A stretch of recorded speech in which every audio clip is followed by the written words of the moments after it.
Part two to this, I'm going to be able to share.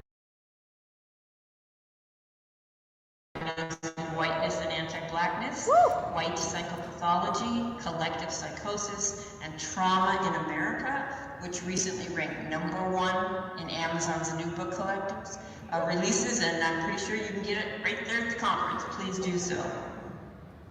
He's the author and executive producer of the docu-series Diagnosing Whiteness and Anti-Blackness, White Psychopathology, Collective Psychosis, and Trauma in America. Get on his email list.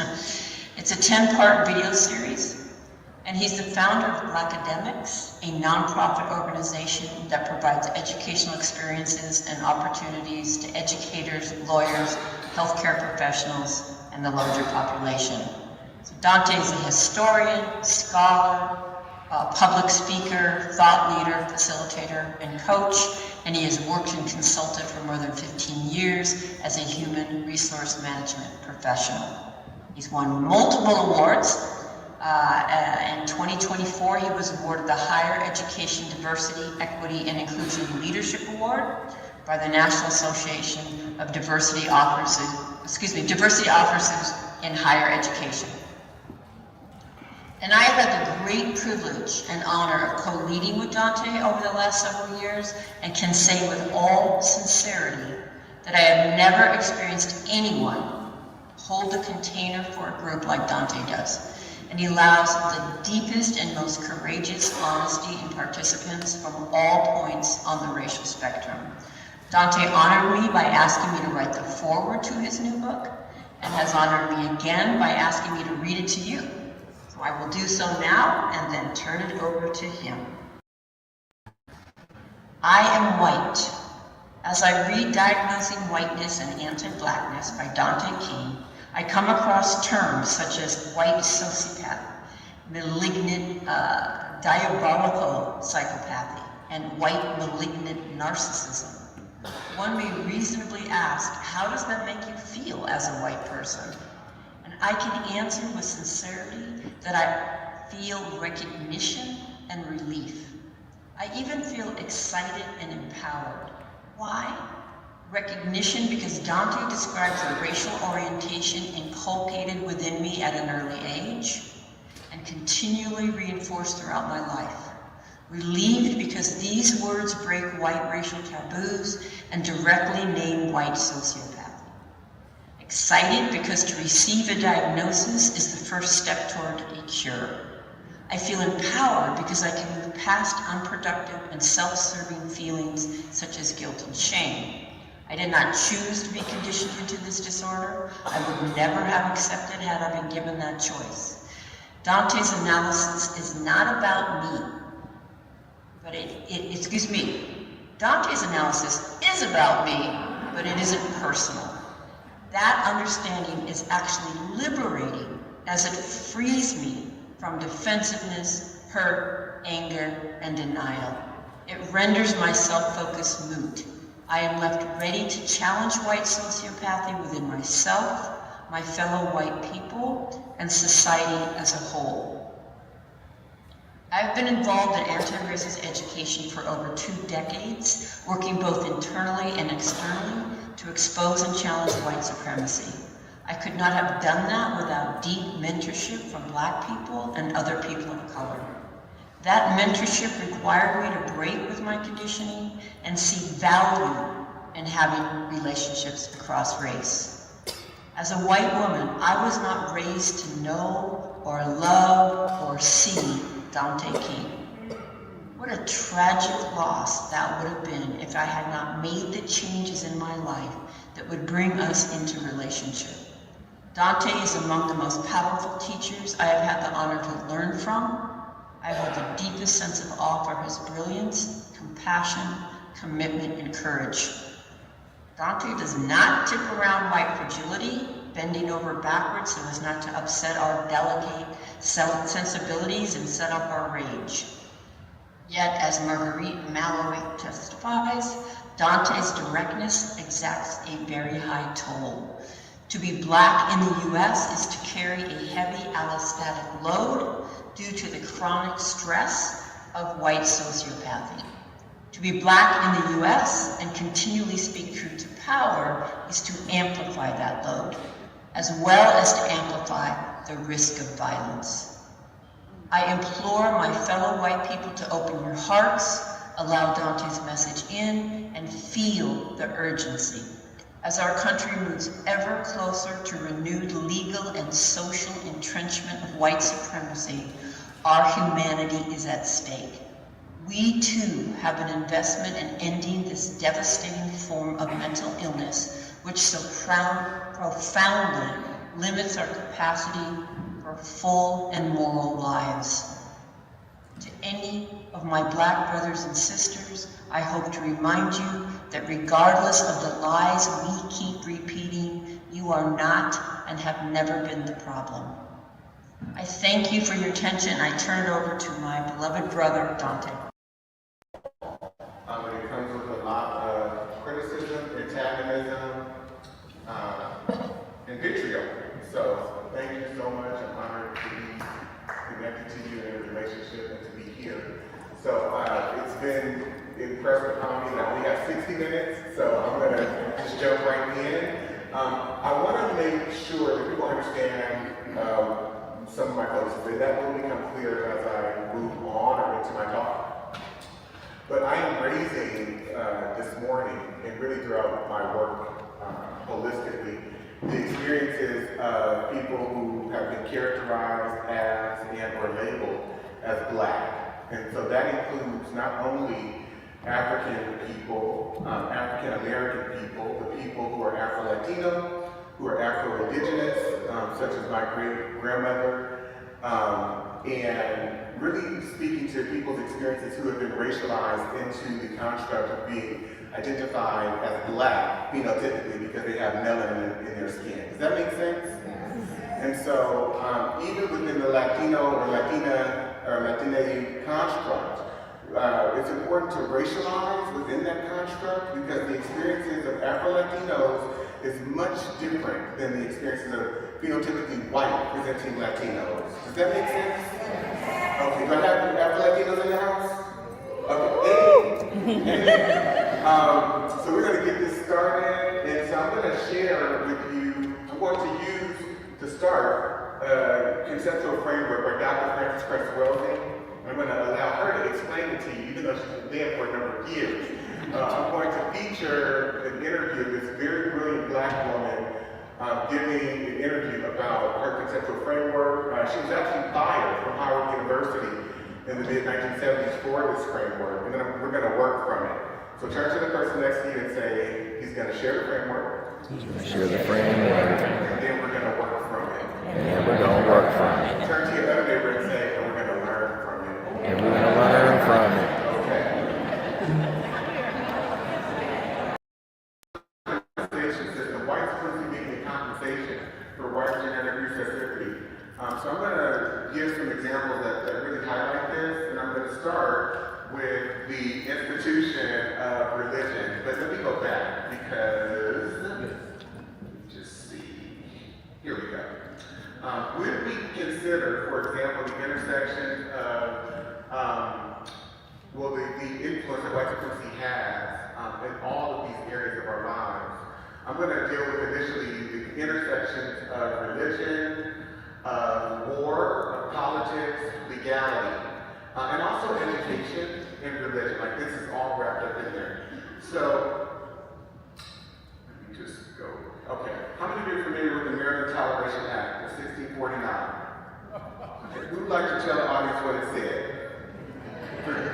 Who raised their hand? Please stand up. Or someone, whoever stood up, or raised their hands, please stand up. No one. The reason I'm doing this on purpose too, because I have white people that are like, oh yeah, I'm familiar with this, but then when you ask them to recite it, they can never tell you. So if you're sitting next to a white person that says, I've heard of this before, point them out. So I can point them out so I can invite them to go read it. Okay. So the American Toleration Act went like this. For as much as in a well-governed and Christian commonwealth, matters concerning religion and the honor of God ought to be in the first place to be taken into serious consideration and endeavored to be settled. Be it therefore ordained and enacted by the right honorable Concilius Lord Baron absolute lord and proprietary of this province, with the advice and consent of the upper and lower house of this General Assembly, that whatsoever person or persons within this province and the islands thereunto belonging shall henceforth blaspheme God, that is, curse him, or shall deny our Savior Jesus Christ to be the Son of God, or shall deny the Holy Trinity, the Father, Son, and the Holy Ghost, or the Godhead of any of the said three persons of the Trinity, or the unity of the Godhead, or shall use or utter any reproachful speeches, words, or language concerning the Holy Trinity, or any of the said three persons thereof, shall be punished with death, and confiscation or forfeiture of all his or her lands and goods to the Lord proprietary and his heirs. So if you reject Christianity, if you blaspheme God, if you say anything to go against Jesus, you will be murdered. Turn to your neighbor and say, you will be murdered. And all of your assets that you've worked for will be forfeited to the Lord Governor. Forfeited to the Lord Governor. How many of you will resist Christianity at this juncture in time? And please don't raise your hand, because most of you won't even go to a riot or a protest. So if you expect me to believe you, I don't. None of us would. So we have to understand that the weaponization of white religion, of European religion, and how it's been used as warfare, not just psychologically, but physically. I think it's very important too to understand in this what I refer to as the conversion laws. I'll give an example of just one.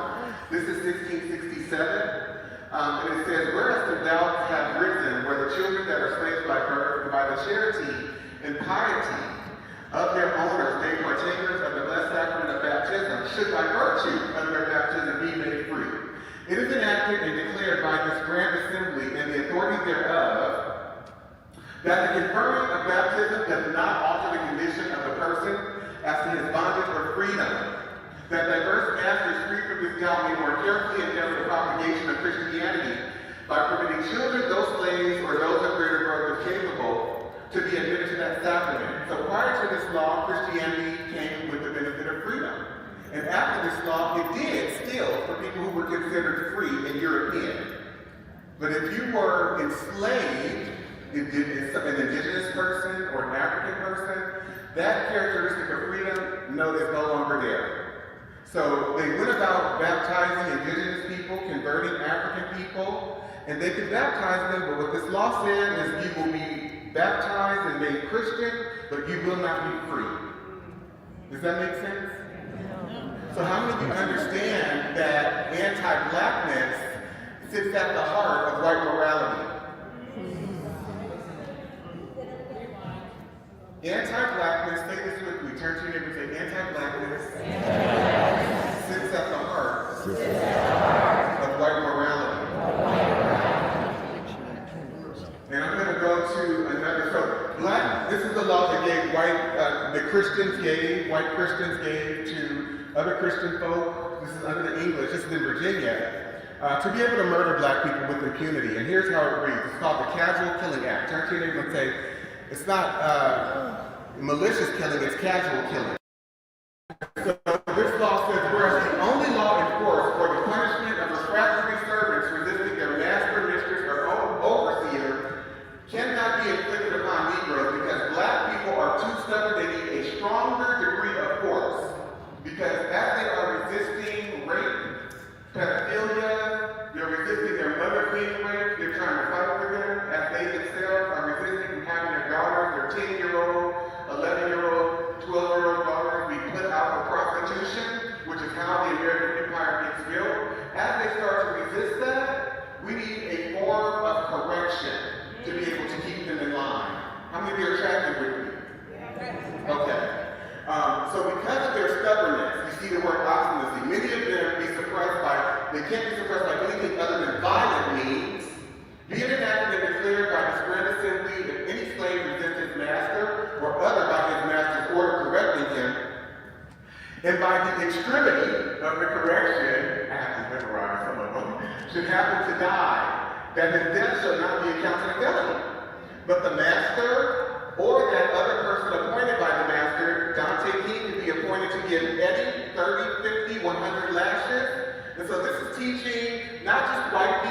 to think about and how to relate to and deal with Black people is also shaping the foundations of what becomes the Black community. Because how many of you know that we weren't Black? We were Ugandan, we were Nigerian, we were Canada, we weren't Black. And so the whole Black construct is one of terror and trauma. And so it said, since, we're giving basically white people the benefit of the doubt, and the entire legal landscape in this culture, and institutional and cultural landscape, is all about giving white people the benefit of the doubt. So each one of these laws and everyone that follows subsequently assumes good intent. How many of you know that a Black person can never assume good intent of anyone? We have no allies here, and sometimes that even includes people that look like us, because they've been trained to adhere to a psychological framework, a cultural framework, a value system, a belief system that aligns themselves with whiteness. And so I have to understand and size up very quickly and accurately who in the room is doing their work, because even Black people cater to white comfort and seek validation from white people and other non-Black people, and they see a valuelessness when it comes to other Black people. So I have to stay away from those Blacks. Turn to your neighbor and say, you have to stay away from those Blacks. And don't get me wrong, I'm very clear, because I used to be one of them. And I'm in recovery. And I still struggle with be or can be, given the circumstance or whatever. But I'm working on myself. And so I'm inviting all of you, as I am too, to be on this journey of recovery from white supremacy. Recovery from anti-blackness. So I'd like you to turn to your neighbor really briefly and just share. What's your initial reaction to some of the examples that I just shared? I'll give you 30 seconds each. Person, just one. A reaction? No one? Okay. You are taking us to church. Synagogue. What am I missing? Temple. Mosque. You are bringing us knowledge to empower us and to help us believe and receive that we are connected to a feeling that we ain't crazy. Look here.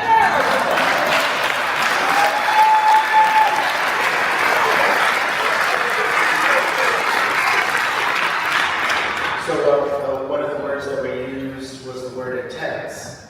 And I asked, well, why would you use that word? And then as they shared, what was coming up for me is I need to ground myself when once again I'm shown something that I was not allowed to see. And so as I begin to see these and continually unpack these moments, it's not about getting upset and angry anymore. I'm grounding down and I'm allowing myself to go on my journey of healing, because that is what I need. So thank you.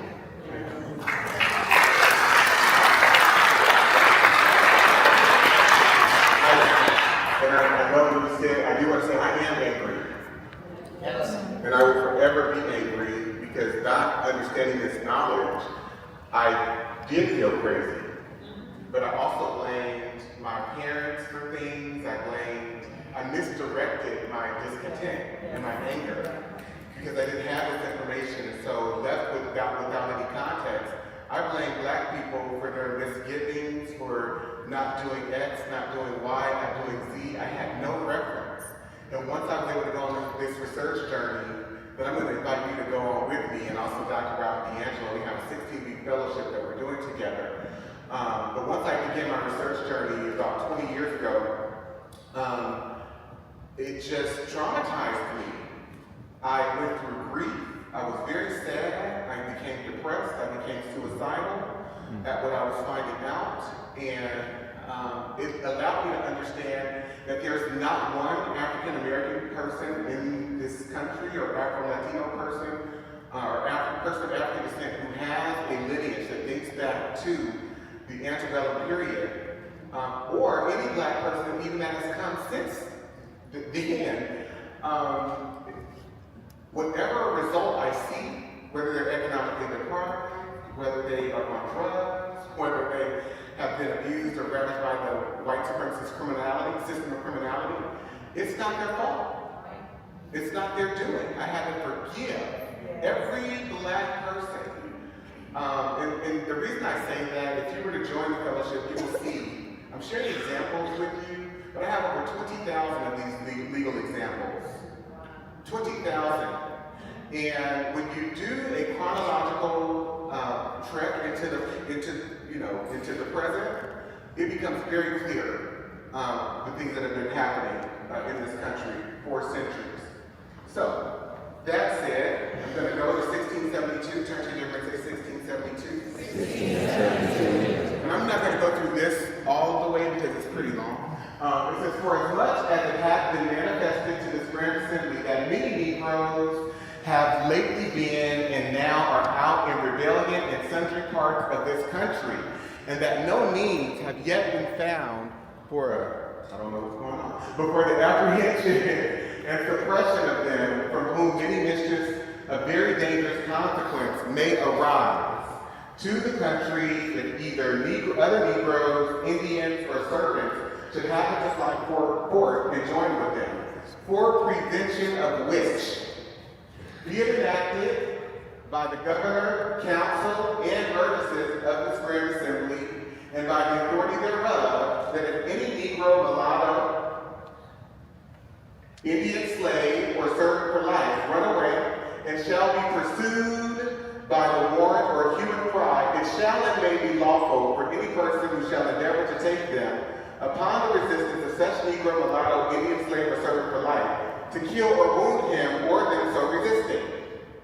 So turn to your neighbor and say, violence is an institution of white America. Genocide is an institution of white America. Turn to your other neighbor and say, what happens to a people? What happens to a people? When it is programmed into them, that they can murder willfully, without cause, but based on a presumption or assumption that they are in fear.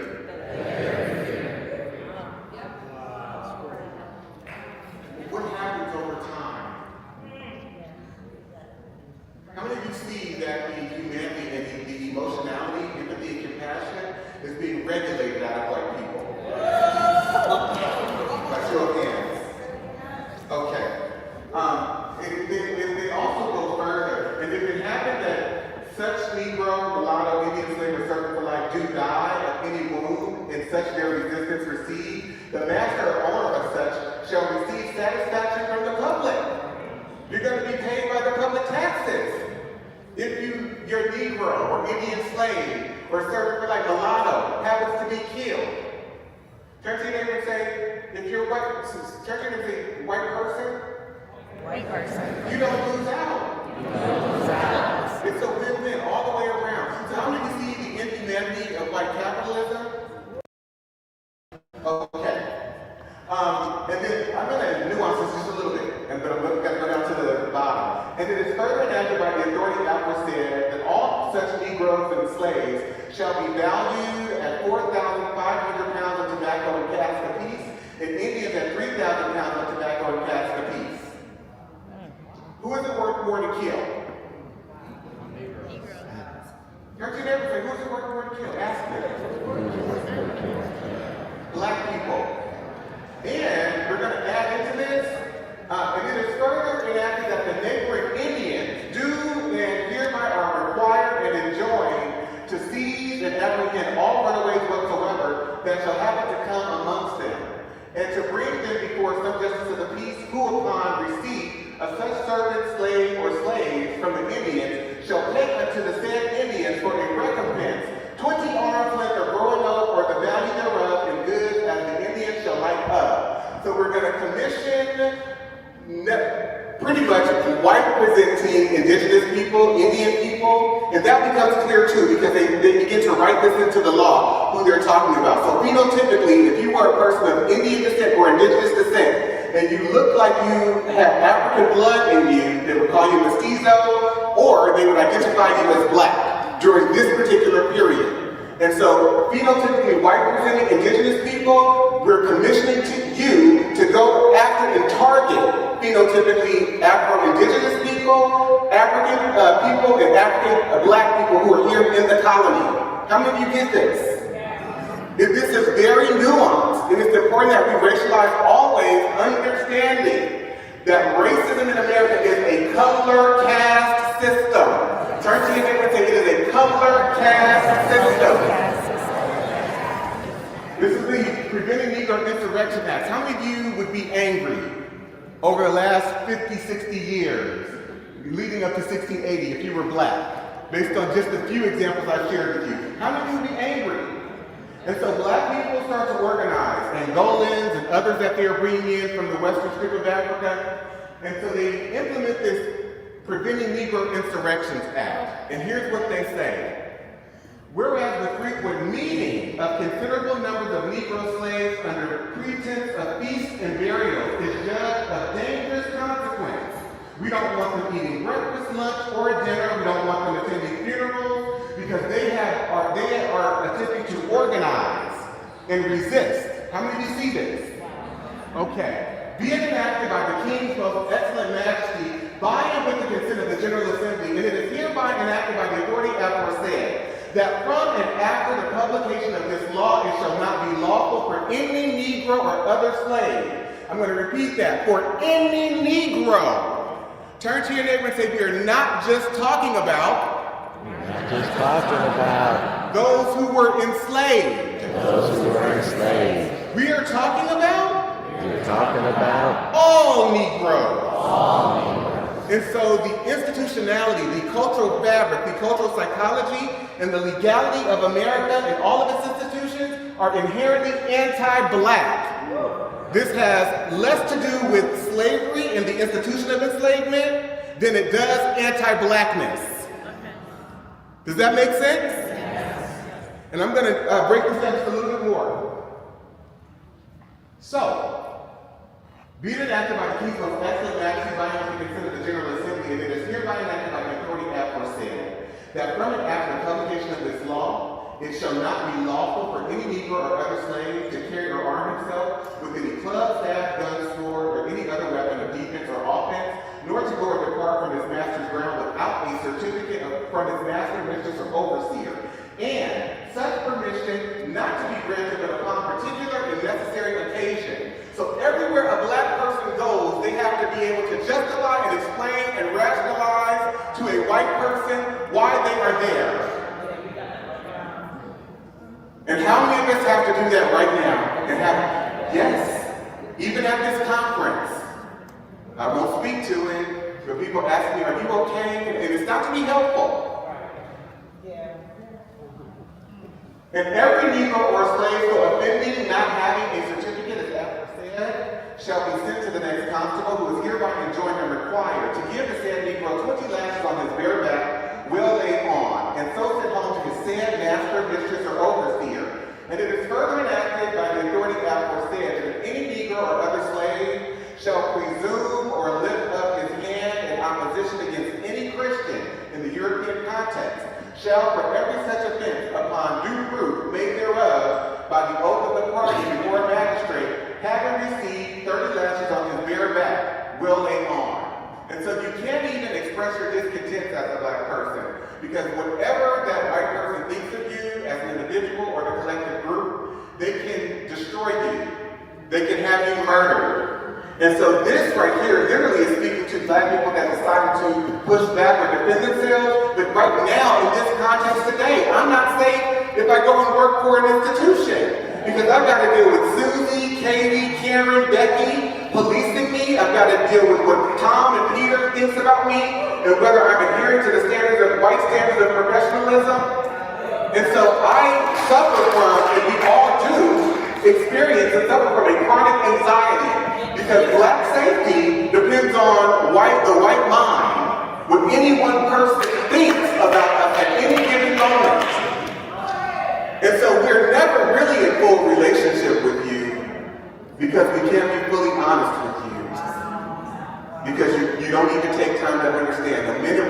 our discontent. We are problematic and difficult, and if he just would have said it with a little less emotion, then I could have heard him. I felt frightened. He didn't say that, but it felt like, I just felt like. And so you all have this chronic anxiety that you suffer from, and a lack of emotionality, and lack of compassion, and a lack of humanity, that you need to begin to engage if you want to be in true and real relationship with Black people. Because do not mistake our niceness as though we are in relationship with you. We fear you, and we are programmed to cater to your comfort. And so knowing that you can have us killed, you can destroy our livelihood at any time, we have to be pleasing to you. The Black people here are identifying and agreeing with everything that I'm saying. I want you to stand.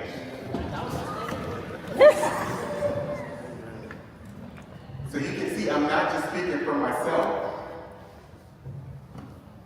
I don't even know most of these people that are standing, and yet we have this shared experience.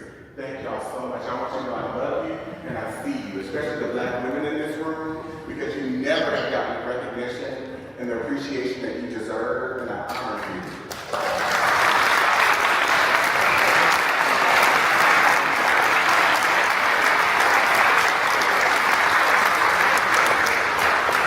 And the Black men too, my Black males, my Black brothers, I love you, I see you, I understand the erosion of your humanity.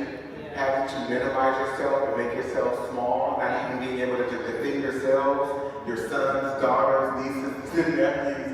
It's crazy. So I just want to say that. And I would not be standing here today had it not been for my mom, who I worship when she was my first role model. And my dad, I love my dad too. And so it goes on saying, it is hereby further enacted by the authority that said that any Negro or other slave shall absent himself from his master's service and lie hid and lurking in obscure places, committing injuries to the inhabitants, and shall resist any person or persons that shall by any lawful authority be employed to apprehend and take the said Negro. That then, in case of such resistance, it shall be lawful for such person or persons to kill the said Negro or slave so lying out and resisting, and that this law be once every 6 months published at the respective county courts and parish churches in this colony. And so guess what? Stand up for me, white people. Please stand up for me. I just want to share with you, in our service today, we have a new law that gives you the opportunity to ask for a certificate from every Black person that you see. You have the right to police and surveil them anytime you see fit. They have to justify and explain to you why they're at any given place at any given time. And if they raise their hand to defend themselves against you, or even if you just think it, if you presume that they might be going to do something to you, you have the right to report them to the local authority and have them subjected to 30 lashes on their bare back and then sent home to their master. And if that's not enough, guess what additional privilege we're affording to you today in this law? You get to have them murdered, or you can kill them yourselves with impunity. What great privilege. And so now, after this announcement, we're going to have communion, we're going to have some grape juice, and then we're going to pray, because God has given us this authority. How does that privilege feel?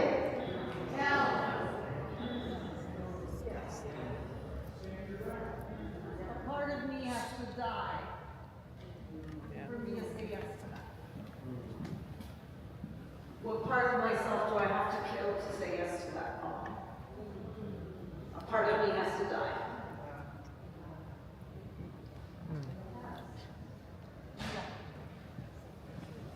Or you can have a seat.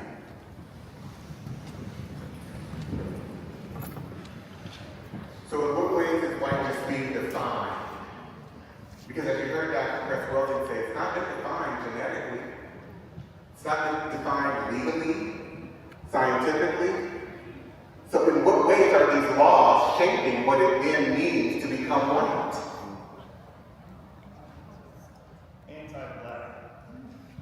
Very pro-white, concerned with the lack of pigment as a characteristic in those who have melanin. But then there's also a direct target of anti-Blackness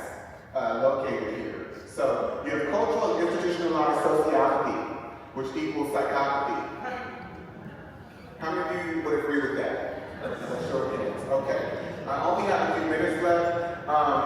Here's the Black Academics Boot Camp. If any of you are interested, I'll be in person for an entire day at Preservation Park in Oakland, California, and we'll be together all day, just there going through an intense summit of this material and critically examining it. For those of you who want to sign up from the conference, we will give you $100 off. Just email my assistant, jj@danteking.com, or email is jj@danteking.com. If you would like to join the fellowship I spoke about that Dr. Robert D'Angelo and I are doing, that starts September, and it's every other Wednesday on Zoom from 10 a.m. Pacific time to 2:30 p.m. Pacific time. And we go for 8 months, 16 weeks, every other week. If you register from the conference, again, I will offer you $1,500 off. Just email my assistant, jj@danteking.com. So going back to this and looking at the color aspect, so how many of you see the preoccupation with color? Turn to them and say Negro, Negro, Negro. As white people begin, or Europeans begin to convert, indigenous and African people into Christianity, they have to transition from using the term Christian, because now multiple people are identified by that label outside of the European construct. To several people, or at least a few, that are here. First of all, let me say this. I would not be here if it were not for this gentleman right here, by the name of Marcelo Walker. Please.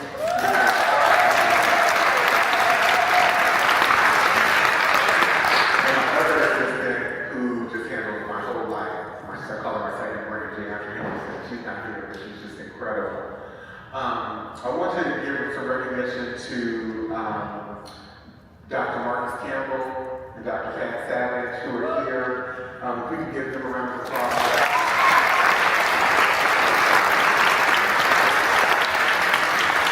I've been doing some incredible work with them, some deep work. And as well as Katie. Katie's here, and where's Kelly? I saw Kelly here too. If you both want to stay. Oh, there you go. These two white women took the fellowship. I think, Kelly, you took it once and then you're back again. So she's taken it the second time, and we've just been building community and healing together, transforming together. So, thank you all.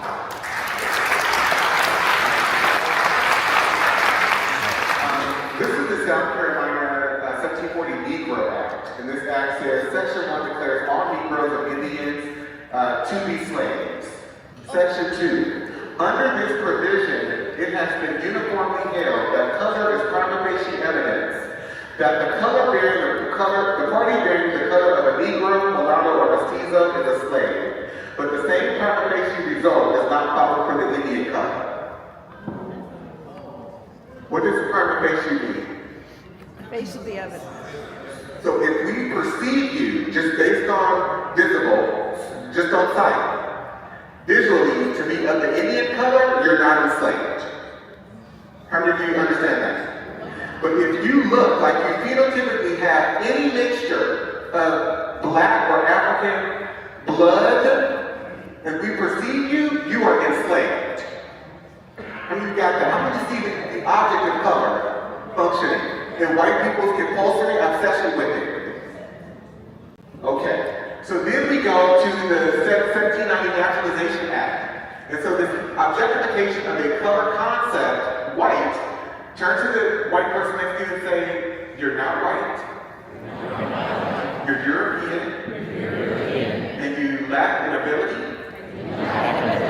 to produce skin pigmentation as other groups do.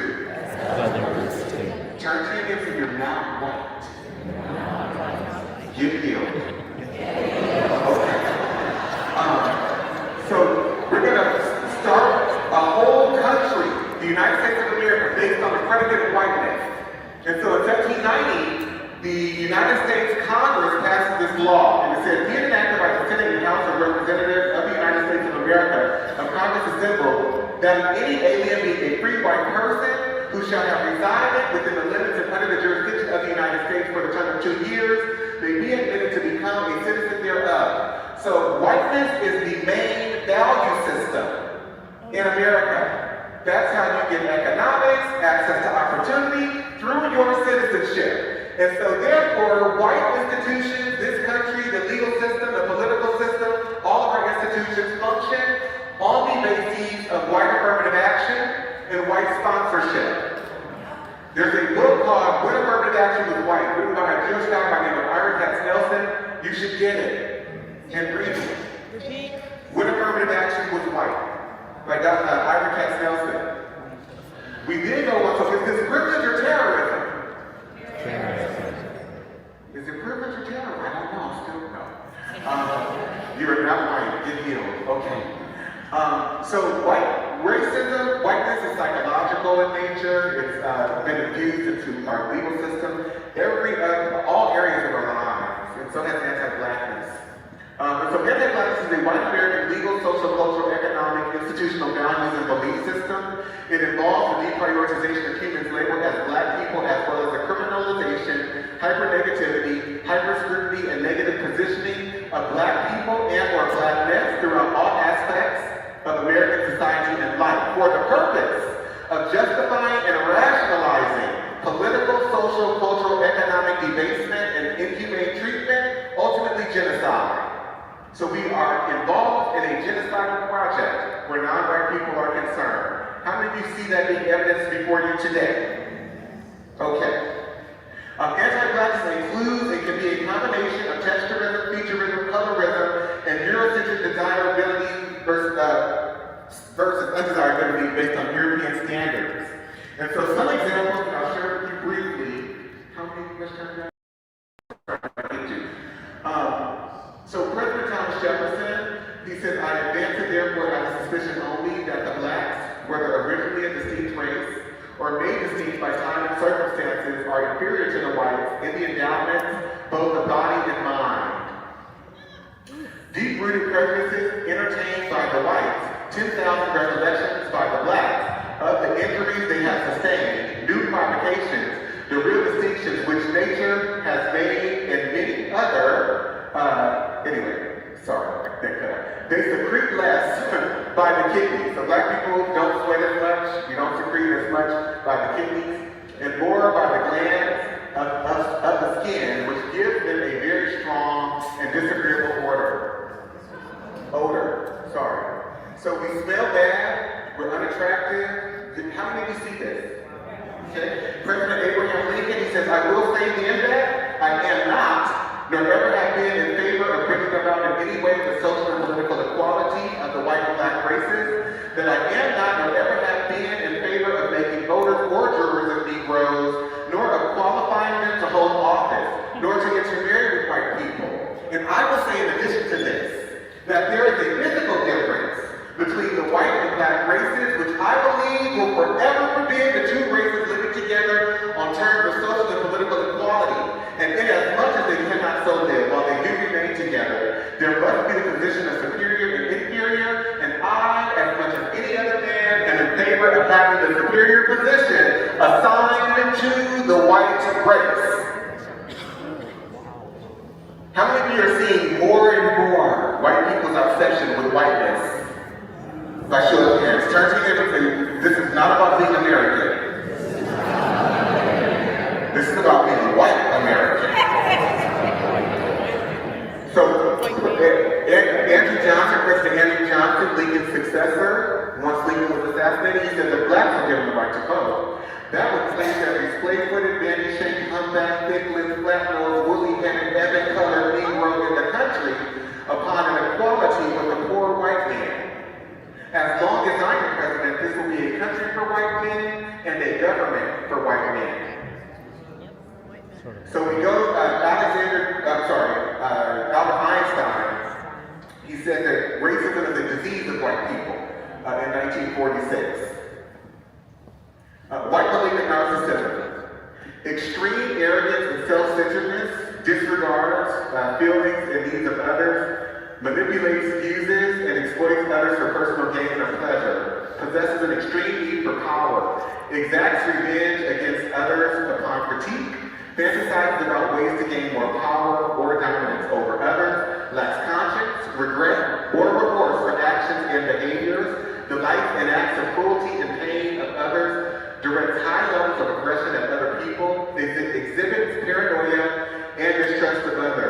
I was going to get into, if I had time, the ways in which academic institutions were used to create scientific philosophies to define Black people as inferior. And so if you study the field of psychiatry, white psychiatry, you understand that all of the behavioral determinations that have been made are all made up by white people. And they use their own cultural, psychological orientations to try and define and determine what human behavior should look like for all human beings on the earth. How many of you understand the degrees of narcissism contained in that particular functionality? To think that you're able to define human behavior for every human being on the planet, not understanding their culture, the nuances of lineage of the culture, what people value, no consideration of it. Just use labels to diagnose people based on how you perceive them. Turn to your neighbor and say, it is psychotic. And so, that was University of Pennsylvania. I'm going to end with a quote. If I can get to it. These are rape laws that just only included white women, didn't include Black women. White men were not criminalized in most states for rape. Every prototype that they mentioned for rape in these laws has to do with a Black male. And I'll just share a few examples with you about this. This is Celia, who murdered her 65-year-old master, Robert Newsom, in 1855. And when the judge handed down the instructions for the jury, here's what the judge said. If Newsom was in the habit of having intercourse with the defendant, who was his slave, and went to her cabin on the night he was killed to have intercourse with her, or for any other purpose, and while standing, he was in the floor talking to her, she struck him with a stick, which was a dangerous weapon, and knocked him down, and struck him again after he fell, and killed him by either blow. It is murder in the first degree. So if he was in the habit of raping her, he should have just been able to do it. And it's murder in the first degree. How many of you understand the white psychology, the logic behind this? The standard of reasonableness. Thank you, Alan. So I'm gonna move on. The crime of rape does not exist in this state between African slaves. Our laws recognize no marital status as between slaves. Their sexual intercourse is left to be regulated by their owners. The regulations of law as to the white race on the subject of sexual intercourse do not and cannot, for obvious reasons, apply to slaves. Their intercourse is promiscuous, and the violation of a female slave by a male slave would be a mere assault and battery. So this is in and out of slavery. So when we go to Dorothy v. State, they said in the Georgia Supreme Court that Black men, if there's any evidence that says that this Black man did not intend to commit a rape, their Blackness will trump the evidence. How many of you understand that? This is 1899, so we're no longer talking about slavery. The Florida Supreme Court, Black women are immoral, so therefore they can't prove chastity. So they can't be raped. This is 1918. Alabama, 1953, Black men are just rapists. And it doesn't matter if there's any evidence to refute that idea. The evidence doesn't matter because their Blackness is what makes them rapists. And so therefore, how many understand the culture of white predation? And so rape and pedophilia are white American cultural institutions, white American moral institutions, white American legal institutions, white American political institutions, and white American economic institutions. So Dr. Bobby Wright, can I have 5 more minutes, please? Yeah. Can I get 5 more minutes?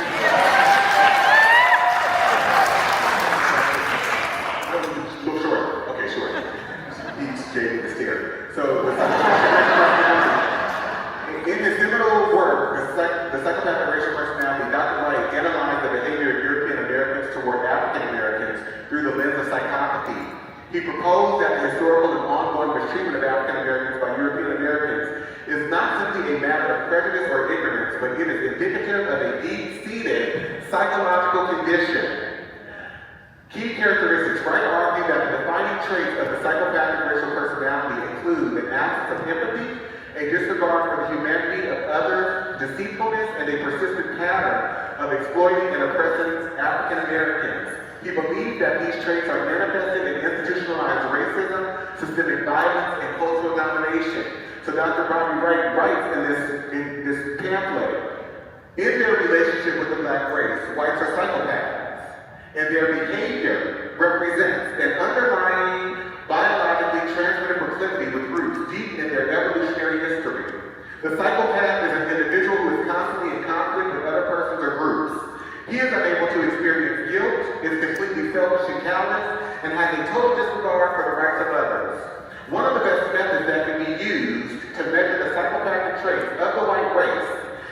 observing and analyzing their universal overt behaviors and attitudes towards blacks. Psychopaths simply ignore the concept of right and wrong. By ignoring this trait in the white race, the lack of ethical and moral development, blacks have made and are still making a tragic mistake in basing the worldwide black liberation movement on moral suasion. It is pathological for blacks to keep attempting to use moral suasion on a people who have no morality, where race is the variable. I want to end with this though. Black and brown people, you have ingested this just as much as white people have. Because you strive in your quest for progress to be just like white people. And so this extends to you. You've been trained to be psychotic. You've been trained to be delusional. Because how many of you are hearing this history for the first time? So many of these examples, by show of hands. The specifics of it. I want you to stand. How many of you are hearing it for the first time? And I'm just to say, everyone in this room is, in terms of the specific examples. I'm sure you can have my presentation. That means you've been living within a delusion. Because you've not known what has gotten you here to this moment. And so you've been living in a delusional state. And so if white people have been trained to be sociopathic and psychopathic where black people are concerned, that is true for you too. Because everything that they believe, you believe. Everything that they value in terms of their educational system, language, logic, all our cultural norms, standards, you brought into that too. So you have to do your own work and start your own journey. Thank you so much for having us.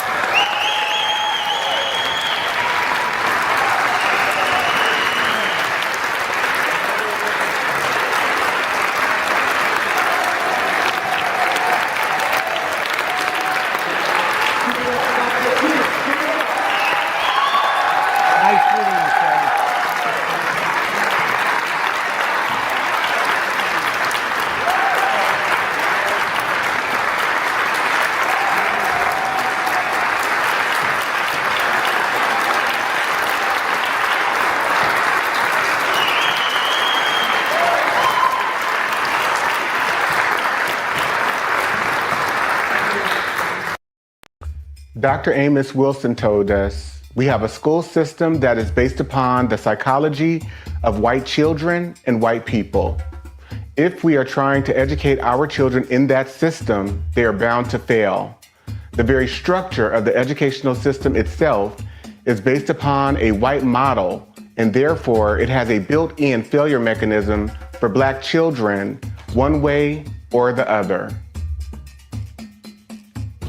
Dr. Bobby Wright told us, in their relationship with the black race, whites are psychopaths, and their behavior represents an underlying biologically transmitted proclivity with roots deep in their evolutionary history. The psychopath is an individual who is constantly in conflict with other persons or groups. He is unable to experience guilt, is completely selfish and callous, and has a total disregard for the rights of others. One of the best methods that can be used to measure the psychopathic traits of the white race is observing and analyzing their universal overt behaviors and attitudes towards black people. Psychopaths simply ignore the concept of right and wrong. By ignoring this trait in the white race, the lack of ethical and moral development, blacks have made and are still making a tragic mistake in basing the worldwide black liberation movement on moral suasion. It is pathological for black people to keep attempting to use moral suasion on a people who have no morality, where race is the variable. Acclaimed author Dante King invites you to purchase his book, Diagnosing Whiteness and Anti-Blackness, by going to his website, www.danteking.com, or Amazon, Barnes & Noble, and any other major book retailer